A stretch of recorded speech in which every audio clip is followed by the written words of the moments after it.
Piccole e medie imprese vicentine durante il lockdown, 3 aziende su 5 ha sospeso l'attività, chi per disposizioni governative e chi per scelta. I dati arrivano da uno studio della Confartigianato su un campione di 800 aziende.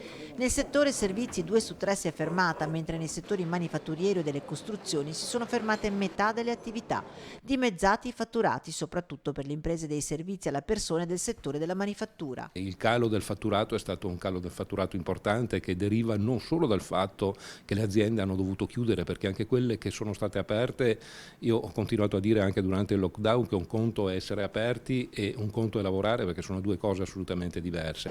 Già, e gli esempi non si sprecano. I fotografi erano aperti, ma con matrimoni, cerimonie, fiere fermi il lavoro è stato poco o nullo.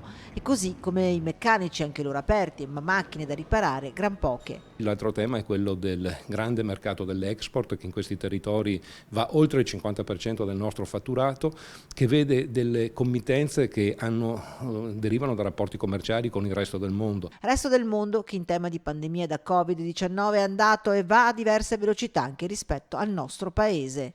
C'è una grandissima difficoltà anche nel fare la programmazione di quando se ne verrà fuori, e quello che ci raccontano i nostri imprenditori prevedono dalla prima metà del 2021.